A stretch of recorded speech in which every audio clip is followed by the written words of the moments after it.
मंडळी नमस्कार. मंडळी कडक बातमध्ये आपलं स्वागत. आणि कडक बातचा हा जो एपिसोड आहे किंवा हा जो भाग आहे हा भाग आहे प्रेम, आकर्षण या सगळ्या गोष्टीच्या संबंधात आहे.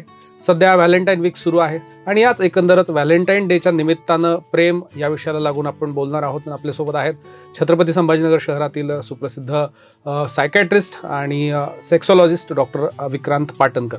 डॉक्टर साहेब नमस्कार. नमस्कार. डॉक्टर साहेब, आजच्या एपिसोडमध्ये आम्हाला अतिशय हलकी फुलकी आणि तितकीच जी महत्त्वाची आहे अशी चर्चा करायची आहे. तर प्रेम हा जो सप्ताह सुरू आहे तर त्याच्याच निमित्तानं प्रेम, आकर्षण या सगळ्या गोष्टीचा फरक तुमच्याकडून जाणून घ्यायचा आणि ह्याच्यामध्ये हार्मोनल काही गोष्टी ज्या असतात त्या किती मॅटर्स करतात हे पण जाणून घ्यायचं. निश्चितच मित्रांनो, हा खूप महत्त्वाचा प्रश्न आहे की प्रेम आणि आकर्षण ह्याच्यामधला फरक काय आहे. मी एका उदाहरणापासून सुरुवात करू इच्छितो. बरं. एक मुलगा असा बगीच्यामध्ये जात असतो आणि त्याला सुंदर असं गुलाबाचं झाड दिसतं, ज्याला छान सुंदर गुलाबाची फुलं आलेली असतात. आणि ते सुंदर दृश्य बघून, ते सुंदर गुलाब बघून त्याला असं वाटतं की आपण ते गुलाब घ्यायला पाहिजे, इतकं छान गुलाब आहे ते. तो जातो आणि तोडायचा प्रयत्न करतो. तितक्यात त्याला मागणं आवाज येतो आणि तो असतो त्या बगीचाचा जो रक्षक माळी असतो त्याचा. तो माळी त्याला म्हणतो, अरे तू का बरं तो फूल तोडतोयस, इतकं छान फूल आलंय या झाडाला, किती छान दिसतंय ते फूल तिथे, तुला हवंच आहे तर याच्यापेक्षा छान फूल तुला बाजारात भेटेल, काही पैसे दिले तर तुला ते फूल भेटून जाईल, याच्यासाठी याला का तोडतोयस तू. सो इथे तुम्हाला फरक लक्षात येईल. त्या मुलाला जे फूल आवडलं होतं, गुलाबाचं फूल, आणि ज्या हेतूने तो ते फूल तोडायचा प्रयत्न करत होता ते होतं आकर्षण. बरं. माळ्याला पण ते फूल खूप छान दिसतंय, पण तो माळी त्याचं संरक्षण करतोय, संवर्धन करतोय, जपतोय, काळजी घेतोय आणि त्या मुलावरती ओरडतोय की बाबा त्याला हानी नको पोहोचू, हे छान फुले जिथे तिथे राहू दे त्याला. सो हा फरक आहे. त्या माळ्याच्या मनामध्ये त्या गुलाबाच्या प्रती प्रेम आहे आणि त्या मुलाच्या मनामध्ये गुलाबाच्या प्रती ते आकर्षण आहे. बरं. सो हा बेसिक डिफरन्स आहे. आकर्षणमध्ये काय असतं बघा, की मला ती गोष्ट आवडली आहे आणि ती मला हवी आहे. होय. हे एक बेसिक कन्सेप्ट असतो आकर्षणचा.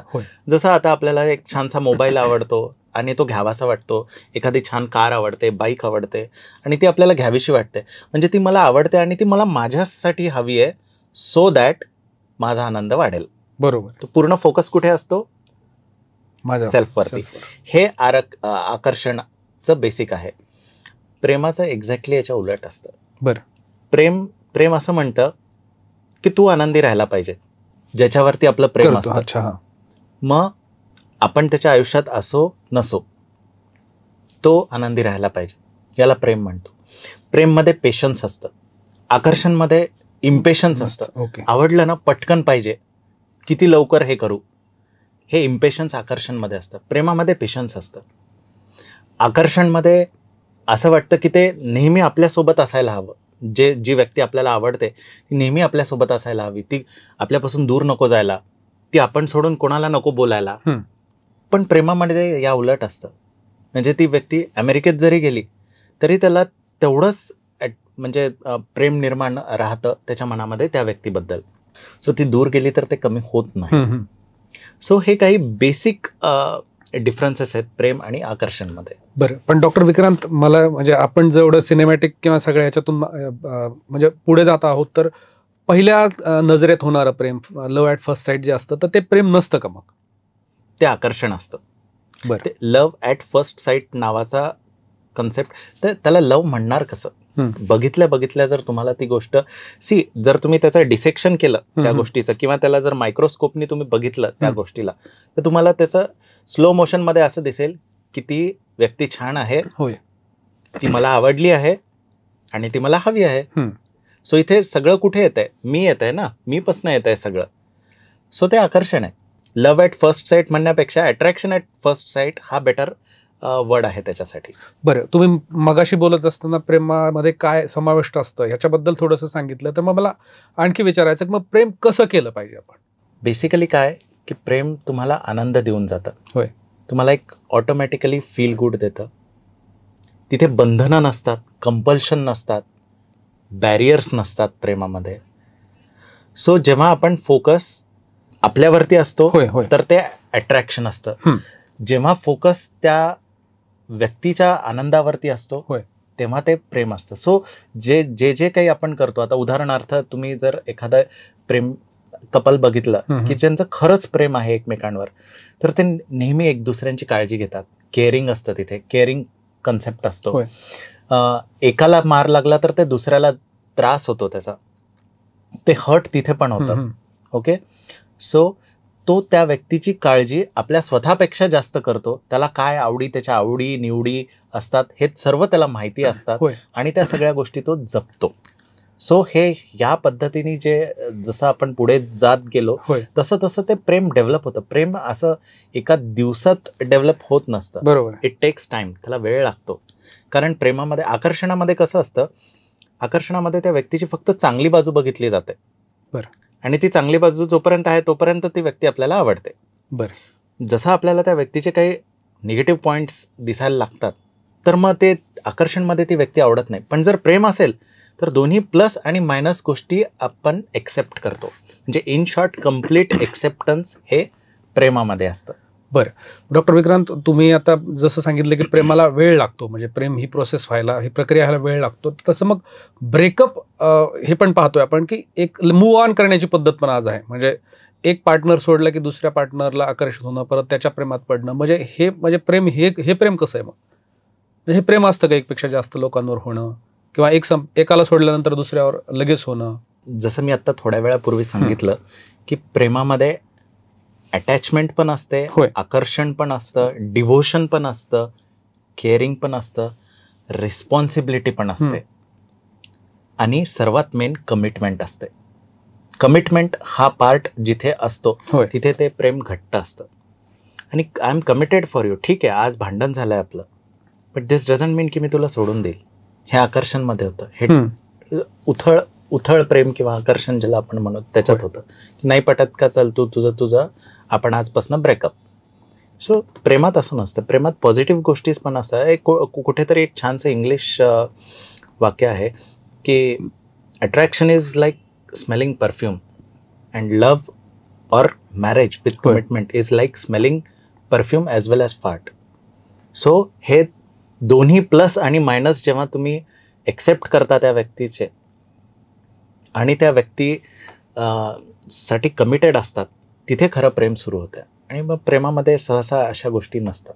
नाही, पण ब्रेकअप झाल्यानंतर मूव्ह ऑन करून लगेच प्रेमात पडणे, म्हणजे तुम्ही ज्याला जपलंय, ज्याच्यासोबत प्रेम करत आला तुम्ही, अचानक त्याच्यासोबत ब्रेकअप झाल्यानंतर तुम्ही त्याला पूर्ण काढून टाकता आणि लगेच दुसऱ्याच्या प्रेमात पडता मूव्ह ऑन करण्याच्या ह्याच्या खाली. हे प्रॅक्टिकली पॉसिबल नाहीये. जिथे खरं प्रेम असतं ना, हे प्रॅक्टिकली पॉसिबल नाही. तो व्यक्ती आपण कधीच विसरू शकत नाही. जिथे खरं प्रेम केलेलं असतं तो व्यक्ती आपल्याला विसरतो म्हणलं तरी विसरता येत नाहीत. तो व्यक्ती विसरावा म्हणून लोक आमच्याकडे ओपीडीमध्ये येतात की अरे बाबा काहीतरी करा, आम्हाला अजूनही त्याच व्यक्तीची आठवण येते, तेच सगळ्या गोष्टी दिसतात.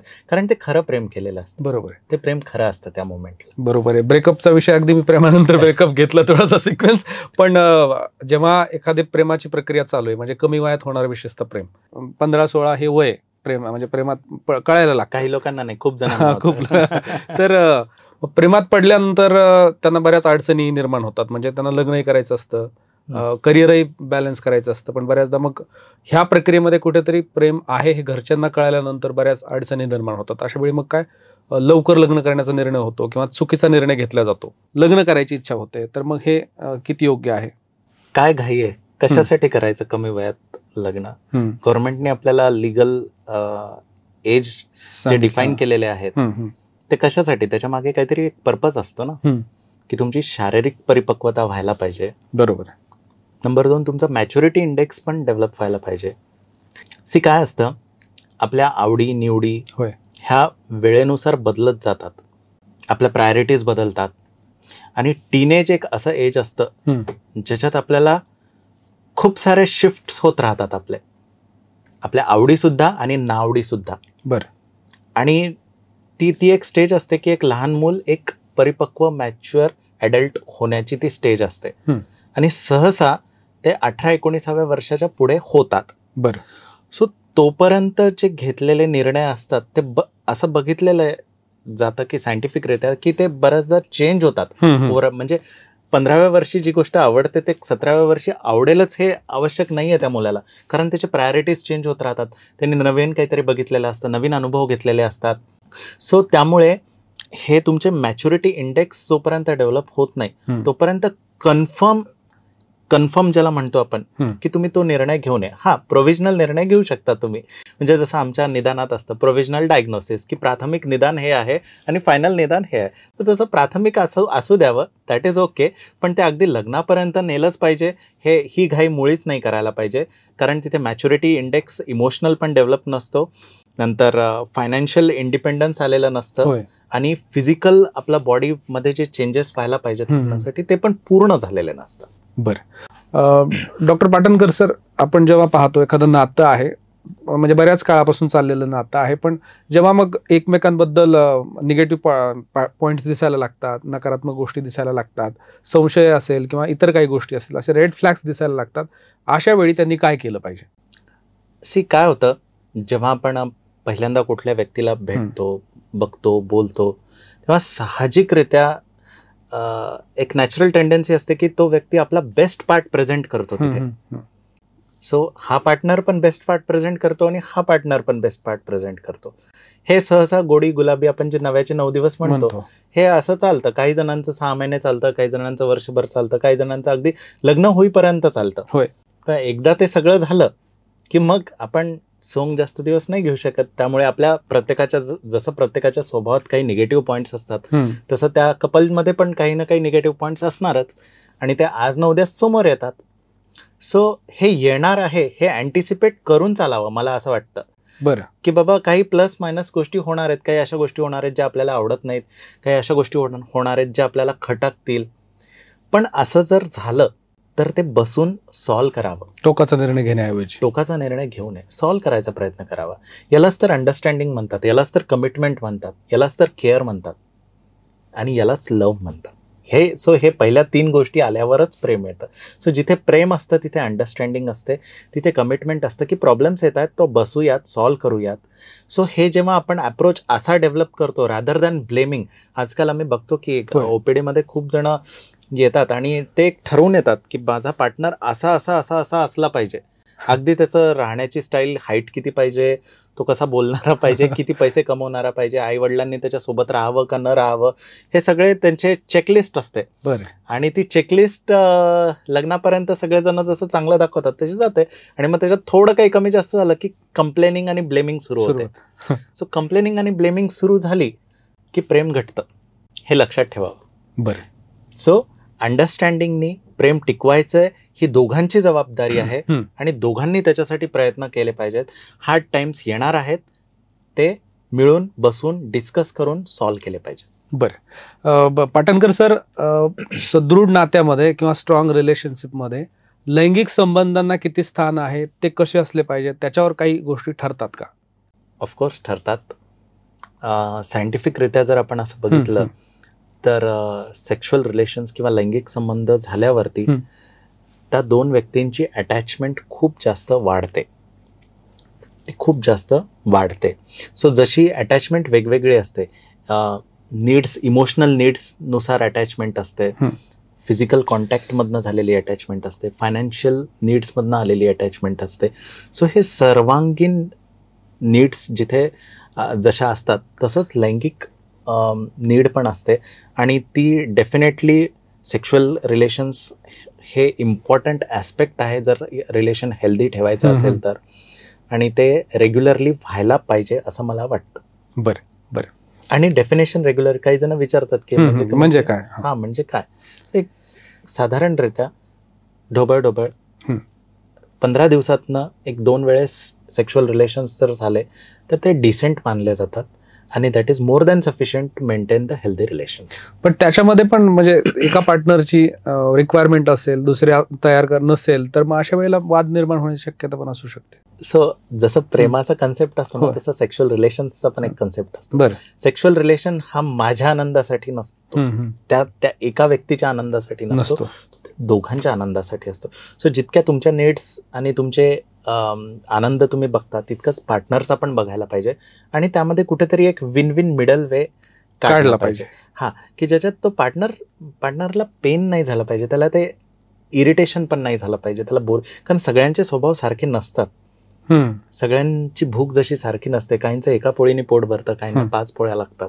सो सगळ्यांच्या नीड्स सारख्या नसतात. पण याच्यात बसून बोलून मिडवे जर काढला तर हा प्रॉब्लेम नक्कीच सॉल्व्ह होऊ शकतो. मला असं म्हणजे काय बऱ्याचदा असं पाहतो आपण की एखाद्याचं सॅटिस्फॅक्शन नसेल पार्टनरचं, तर एक तर तो बाहेर जायला लागतो किंवा मग ती अफेअर्स निर्माण करते, असं पण होतं. म्हणजे आपण बातम्यांमध्ये बघतो की असं कारण होतंय क्राईम मागे या, तर मग असं पण होतं ना?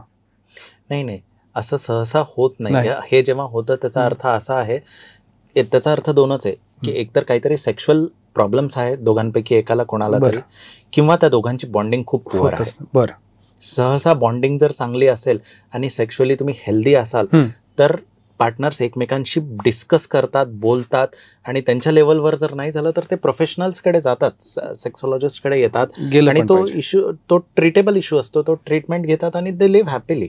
एवढं टोकाचं पाऊल सहसा घेत नाहीत. घेतायत तर दोनच कारणं समजायचे की या दोन्हीपैकी काहीतरी आहे, बॉन्डिंग किंवा सेक्शुअल इश्यूज. बरं, आता सध्या व्हॅलेंटाईन वीक चालू आहे, वेगवेगळे डेज सेलिब्रेट होत आहेत, पण या आठवड्यामध्ये पण बरेच असे असतात की ते प्रेम व्यक्त करतात त्यांचं, पण पुढून नकार येतो त्यांना. म्हणजे प्रपोज केल्यानंतर नकारही येतो अशा वेळेस. तर मग ते त्यांचं एकतर्फी प्रेम म्हणूयात आपण थोडक्यात. मग त्यांचं एकतर्फी प्रेम असतं, त्यांनी मूव्ह ऑन कसं केलं पाहिजे, का प्रेम करत राहिलं पाहिजे, तिची वाट पाहिली पाहिजे, काय केलं पाहिजे? ओके, एकतर्फी प्रेम, डेफिनेटली प्रेम असेल तर चांगलीच गोष्ट आहे, आणि प्रेम असेल तर त्याला काही, मला असं वाटतं त्याला काही करायची गरज नाही आहे तुम्हाला. Just leave it. प्रेम मनात असणं ना, in itself is a good thing. ती त्या व्यक्तीला पण आनंद देऊन जाते. पण जर ते एकतर्फी अट्रॅक्शन असेल तर मग ते हेट क्रिएट करतं, ते इन्सेक्युरिटीज क्रिएट करतं, ते जलसी क्रिएट करतं, अगदी हिंसा पण होते कुठल्याही लेवलला. पण मग ते प्रेम नसतं, ते अट्रॅक्शन असतं. आय वॉन्ट, मला पाहिजे, असं कसं भेटत नाही, मी एवढं केलं, कसं काय पॉसिबल आहे, how can you say no. बरं सर, मग इथे एखाद्या मुलीला म्हणजे तिच्याकडे फारसा वेळ नसतो किंवा तेवढी अंडरस्टँडिंगही नसते, तिनं कसं समजावलं पाहिजे त्याला? ओके, सो नाही म्हणायची एक पद्धत असते. जेव्हा तुम्ही कोणाला नाही म्हणता, हे कुठेही लागू पडतं, जेव्हा तुम्ही एखादी बिझनेस डील करता किंवा तुम्हाला जर इंटरव्ह्यू मध्ये त्या व्यक्तीला नकार द्यायचा आहे, तर नकार कसा दिला पाहिजे? नकार हा नॉन हर्टिंग वेनी दिला पाहिजे. नॉन हर्टिंग वेनी, की आय रिस्पेक्ट युअर इमोशन्स, आणि तू मला हे जे रिस्पेक्ट दिलास हे खरंच आय अप्रिशिएट दॅट, की मी खरंच लकी आहे की समबडी इज लाइकिंग मी. पण समहाऊ आपले प्रायोरिटीज मॅच होत नाही, त्यामुळे आपण पुढे जायला नको. या पद्धतीने कुठेतरी जर नकार दिला तर त्याला ती फिलिंग येत नाही की मी कमी आहे कुठेतरी. रिजेक्शन मध्ये काय होतं, रिजेक्शन हा प्रॉब्लेम काय येतो, कारण त्या व्यक्तीला वाटायला लागतं की माझ्यात काहीतरी कमी आहे. बरं, माझ्यात काहीतरी कमी आहे म्हणून तिने मला नाही म्हणलं, किंवा त्याला राग यायला लागतो की मी एवढं सगळं केलं आणि कसं काय नाही म्हणताय. मोस्ट ऑफ द केसेसमध्ये पहिला पार्ट असतो की त्या व्यक्तीला वाटतं की माझ्यात असं काय कमी आहे की मला नाही म्हणाले, माझ्यात असं काय कमी. मी युजली आमच्या ओपीडीत पण येतात असे ब्रेकअप्स झालेले. मी त्यांना सिम्पल एक्झाम्पल देतो की बाबा तुम्ही मॉलमध्ये जाता, तुम्ही कपडे बघता, तुम्हाला जीन्स घ्यायची आहे तर तुम्ही डेनिमची घेता, याची बघता, दुसऱ्या व्हरायटीज असतात. मग तुम्ही 4-5 शॉर्टलिस्ट करता आणि त्यातली एक घेता, हा हे छान आहे, आणि 4 रिजेक्ट करून टाकता. तर डज दॅट मीन की त्या जीन्स खराब आहेत? नाही. तुम्ही रिजेक्ट केलं म्हणजे नाही, नॉट नेसेसरी. तुम्ही गेले, तुम्हाला ती दुसरी आवडली, दॅट्स इट, तुम्ही ती घेणार. एक्झॅक्टली हेच लॉजिक आहे. रिजेक्शन हा सिम्बॉलिक असतो. जेव्हा कोणी व्यक्ती नाही म्हणतो त्याचा अर्थ असा आहे की आपली कम्पॅटेबिलिटी नाही आहे. बरोबर. दिस डझंट मीन की तू तुच्छ आहे आणि you don't deserve that. Okay, हा, याचा अर्थ असा नसतो. आणि याच्यात ते आगीत तेल ओतण्याचं काम मित्रमंडळी करतात सगळे. ह्याच्यातून असंही होतं, मग ते डिप्रेशन यायला लागतं ती नाही म्हटली म्हणून. नकार पचवणच बऱ्याचदा कठीण जातं. हा, नकाराचं त्याच्यातून मग थोडंसं डिप्रेशन काय येतं, डिप्रेशनचं बेसिक थीम काय की आय एम नॉट गुड असं वाटायला लागतं. हा, I am not good enough. बरं, I am not good enough, म्हणून तर तिने रिजेक्ट केलं ना, अदरवाईज केलंच नसतं तिने. हे कन्क्लुजन काढतात ते लोक. बरं. सो हे कन्क्लुजन बरोबर नाही आहे. रिजेक्शन म्हणजे नॉन कम्पॅटेबिलिटी, दॅट्स इट. याच्या पुढे जायला नाही पाहिजे. सी काय होतं, त्या रिलेशनशिपमध्ये तुमची तेवढी मॅच्युरिटी पाहिजे की हे नकारही पचवता आले पाहिजेत तुम्हाला, तरच तुम्ही त्या रिलेशनशिपसाठी एलिजिबल आहात ना. कारण आज या गोष्टींनी नकार आला, उद्या दुसऱ्या गोष्टींनी नकार येतो, परवा तिसऱ्या गोष्टीने. एक छानसं एक्झाम्पल देतो. माझा एक मित्र आहे, वेल टू डू, वेल सेटल्ड, सगळं काही आहे, आणि त्याच्या आईचं आणि बायकोचं कुठल्या तरी क्षुल्लक कारणावरनं वाद झाले. बरं. आणि गेले 4 वर्ष त्याची बायको त्याच्या आईशी बोलत नाही. बरं. आता इमॅजिन करा की हे त्या मुलासाठी किती ट्रॉमॅटिक असणार. एक्झॅक्टली. पण त्यांनी ते एक्सेप्ट केलं, ती गोष्ट, त्याच्यावर वर्क करतोय तो. गेले 4 वर्ष त्याच्यावर वर्क करतोय, पण एक्सेप्ट करून करतोय. जर त्यांनी एक्सेप्ट केलं नसतं तर त्याच्या मनात राग, हेट निर्माण झालं असतं. या सगळ्या गोष्टी आल्या असत्या त्याच्यामध्ये. सो रिजेक्शन्स असणार आहेत लाईफमध्ये. कधी ना कधी कोणी ना कोणी तुम्हाला कुठे ना कुठे रिजेक्ट करणार आहे. Take it from me. आणि हे सगळ्यांसोबत होतं. सो रिजेक्शन्सचा अर्थ कळाला पाहिजे. अर्थ जर कळाला तर ते पचवायला सोपं जातं. बरोबर आहे. आपण पाहतो सर, एखादी सिनेमातली नटी असते, म्हणजे हिरोईन असते, एखाद्या माणसाला ती आवडत राहते. हालाकी हा तिच्यापर्यंत पोहोचतही नाही, पण त्याचं आवडणं कमी होत नाही. म्हणजे काळा ओघात त्याला ती आवडण्याची ही राहते, ती कंटिन्यू राहते. तसं असलं पाहिजे की याच्यामध्ये. Why not. बरं. डॉक्टर पाटणकर सर, प्रत्येकानं त्याचं नातं सदृढ असं म्हणजे ठेवण्यासाठी काय केलं पाहिजे हेल्दी रिलेशनशिपसाठी? रिलेशनशिप हेल्दी राहण्यासाठी सगळ्यात पहिले तर जसं मी म्हणलं की कमिटमेंट पाहिजे.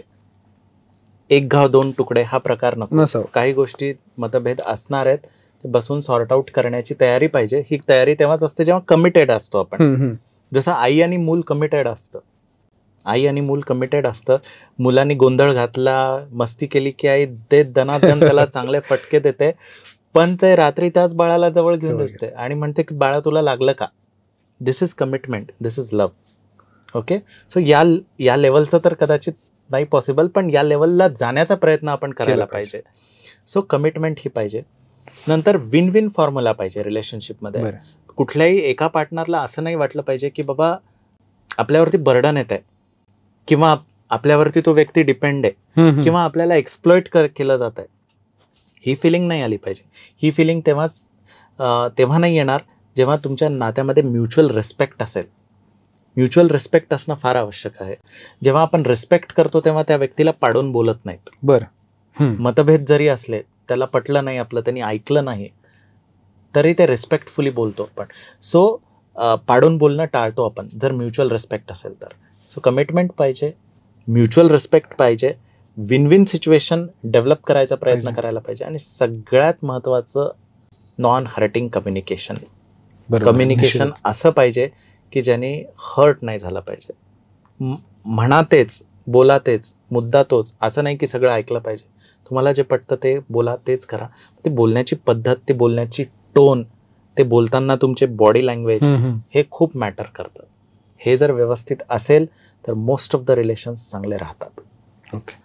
डॉक्टर पाटणकर सर, आपण पाहतो ऑनलाईन चा जमाना आहे, प्रत्येकाकडे डिव्हाइस आहे, तर ऑनलाईनमध्ये एखाद्या अनोळखी व्यक्तीशी, म्हणजे विशेषतः अपोजिट जेंडरशी संपर्क येतो, त्याच्यातून मग चॅटिंग निर्माण व्हायला लागतं. तर मग चॅटिंगमधून प्रेम होऊ शकतं का? तुम्ही चॅटिंग करता का? हा, चॅटिंग युजली करतोच आपण चॅटिंग. ओके, आपण सगळेच चॅटिंग करतो. अनोळखी माणसांकडनं किंवा अनोळखी व्यक्तींकडनं आलेला हाय आपल्याला नुसतं hi, how are you, I am fine, you are from where, I am from here, हे जे कॉन्व्हर्सेशन असे सुरू होतात ना, हे सहसा क्युरिओसिटी निर्माण करतात आपल्या मनामध्ये. आधी बरोबर उत्सुकता निर्माण करतात की कोण आहे, काय. आता याच्यात बऱ्याचदा असं असतात की या पॅटर्ननी प्रेम होणारे मंडळी सहसा अशी असते की ज्यांना रिअल लाईफमध्ये तेवढं सक्सेस मिळालेलं नसतं प्रेमाच्या बाबतीत, म्हणतोय मी, किंवा त्यांना जे एक्सपेक्टेड असतं डिझायर्ड पार्टनर, तो त्या लेवलचा मिळालेला नसतो. सो ते कुठेतरी एक कॉम्प्रोमाइजचा छोटासा पिल्लू दबलेला असतो, आणि हे हाय आलं की तो जागा होतो, एकदम तो जागा होतो, आणि त्याला वाटतं की कदाचित ही ऑपॉर्च्युनिटी आहे. आणि काय होतं, चॅटिंगमध्ये ना आपल्याला अगदी काहीच आयडिया नसते की समोरचा व्यक्ती कोण आहे, कसा आहे, काळा आहे, गोरा आहे, त्याचं वय काय आहे, काय नाही आहे, त्याचा स्वभाव काय, काहीच माहिती नसतं. आपल्याला फक्त ते दिसतं जे तो स्वतःला प्रेझेंट करतो. एक्झॅक्ट तेवढंच दिसतं आपल्याला. आणि जर आपल्या त्या नीड्स अनसॅटिस्फाईड असतील तर आपण सहसा त्या ट्रॅपमध्ये फसतो, त्या म्हणजे अटॅच होतो. फसवेगिरी नाही म्हणते मी इथे, फसवेगिरी नाही म्हणते इथे, मी हे म्हणतोय की आपण त्या गोष्टीला न बघता आपण त्याच्यावर अंधविश्वास ठेवून प्रेम करायला लागतो.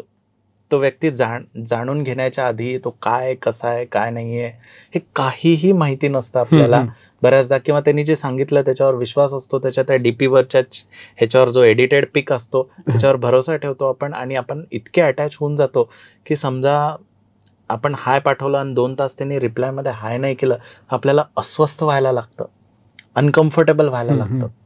माझ्याकडे एक केस आली होती, आपल्या गेवराई साईडचा मुलगा होता तो, आणि त्याचं असंच ऑनलाईन गेमिंग असतं बघा, जे 5-6 जण मिळून काहीतरी गेम्स खेळतात एक.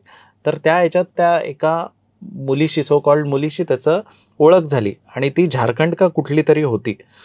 यांनी तिला बघितलं नाही, तिने याला बघितलं नाही. चॅटिंगमध्ये इतके पुढे चालला गेले हे लोक की लग्नाच्या गोष्टी करायला लागले की आता मला लग्न करायचं तर तिच्याशीच करायचं, या स्टेजपर्यंत तो मुलगा आला.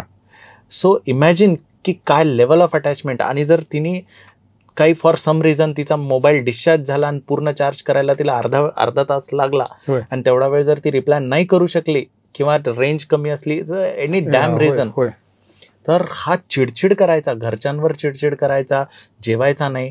सो व्हॉट इज दिस? हे प्रेम नाही आहे. दिस इज नॉट, याला प्रेम नाही म्हणणार आपण. This is attraction, this is attachment. जसं आपण सुरुवातीला बघितलं ना, अटॅचमेंट आणि प्रेमामध्ये फरक काय, की एकामध्ये पेशन्स असतो, एकामध्ये इम्पेशन्स असतो. सो हे अट्रॅक्शन आहे, अटॅचमेंट आहे, इन्फॅक्च्युएशन आहे, ज्याच्यामध्ये फक्त इम्पेशन्स असतो. कसंही करून ते हवंय, ते का हवंय, कारण ते मिळालं तर मला चांगलं वाटतं. बरं, this is what is the logic. याच्या पुढे काही लॉजिक नसतं याच्यामध्ये. पण ओळखीच्या मध्ये जर चॅटिंग केलं तर ते आहे म्हणजे प्रेम. त्यांच्यासोबत करायला हरकत नाही. आधी प्रेम आहे, नंतर चॅटिंग. मग तुम्ही जर चॅटिंग करतायत तर देन मग ते एक संभाषणाचा वे बनतो. It is a mode of communication. जसं फोनवर बोलणं is a mode of communication, mail पाठवणं मोड ऑफ कम्युनिकेशन. मग ते एक मोड ऑफ कम्युनिकेशन बनतं फक्त, की ऑलरेडी आहे, फक्त हे मोड ऑफ कम्युनिकेशन आहे. बरोबर. आणि खूप मंडळी फसतात देखील याच्यात, कारण आता आपल्या सगळ्यांनाच माहिती आहे ऑनलाईन फसवेगिरी खूप आहे. सो सर्वच टीनेजर्सनी या गोष्टीपासून वाचायला पाहिजे. काय होतं, जे AI वाले मंडळी असतात ना, जे AI चा वापर करून स्टॅटिस्टिक्स देतात सगळीकडे, तर ते काय करतात, ते तुमच्या नीड्स ओळखतात की तुमची नीड काय आहे, तुम्ही काय सर्फिंग करता, काय बघता, काय नाही ते आपल्या अगदी इमोशन्सच्या आतपर्यंत जातात हे लोक. आणि मग ते करून फसवेगिरीचा प्रयत्न होत असतो. आणि हा खूप जणांमध्ये, याला this is what is honey trap. थोडक्यात सावधानता बाळगूनच या सगळ्या गोष्टी करायला पाहिजे. एक्झॅक्टली. आणि प्रेम इज अन ॲसेट. प्रेम इज अन ॲसेट. ते एक व्हॅल्युएबल गोष्ट आहे, ती जपली पाहिजे. ती अशीच उधळण्यासारखी वस्तू नाही आहे ती. तर त्याचा वापर सांभाळून करावा सर्वांनी. तर मित्र हो, आजच्या या एपिसोडमध्ये डॉक्टर पाटणकर सरांशी बोलल्यानंतर किंवा या सगळ्या चर्चेतून एकच गोष्ट किंवा अनेक काही गोष्टी आपल्याला कळाल्यात की ज्याच्यामध्ये सरांनी आकर्षण आणि प्रेमाचा फरक सांगत असताना पेशन्स, इम्पेशन्स, त्याच्यानंतर ज्या काही गोष्टी सांगितल्या ज्याच्यामध्ये विश्वास आहे, मी, आम्ही, ही जी भावना आहे, ह्या अनेक भावनेबद्दल सर बोललेले आहेत. आणि त्याच्यातूनच आपल्याला या सगळ्या आजच्या चर्चेचा अर्थ लक्षात येईल. डॉक्टर पाटणकर सर, आजच्या कार्यक्रमात तुम्ही सहभागी झालात, वेळ दिलात आणि इतक्या मोकळेपणानं आपल्याला बोलता आलं, त्याच्याबद्दल आपले खूप आभार. धन्यवाद. धन्यवाद मंडळी.